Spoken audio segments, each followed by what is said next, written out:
लोग तहज्जुद की नमाज का तरीका पूछ रहे हैं। देखिए, तहज्जुद की नमाज का तरीका बिल्कुल सिंपल है, आसान है। रकातें आप 2 से लेकर 8 तक पढ़ सकते हैं। 2-2 रकात करके पढ़ लीजिए। नफिल नमाज की नीयत करके पढ़ें। अगर आप सिर्फ इतना भी इरादा कर लेंगे कि मैं तहज्जुद की नमाज पढ़ रहा हूँ, तो भी आपकी तहज्जुद की नमाज हो जाएगी। तहज्जुद की नमाज के लिए सोना शर्त नहीं है, लेकिन अफजल यही है कि रात के आखिरी हिस्से में यानी फजर की अजान से पहले पहले ये नमाज पढ़ें। जो भी सूरत आपको याद हो, जो आसानी से आप पढ़ सकते हो, वो सूरतें आप तहज्जुद की नमाज में पढ़ सकते हैं। कई लोग यूं कहते हैं कि तहज्जुद की नमाज के अंदर सूरह फातिहा के बाद 11 दफा सूरह इखलास यानी कुल हुवल्लाहु अहद पढ़ना, तो ये तरीका साबित नहीं है।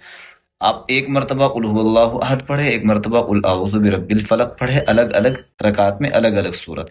तो इस तरीके से आप 2 रकात से लेकर 8 रकात तक पढ़ लीजिए। इंशाअल्लाह आपकी तहज्जुद की नमाज हो जाएगी। सदक़े जारिया समझकर वीडियो शेयर कर दीजिए और अपनी दुआओं में हमें भी याद रखें। शुक्रिया।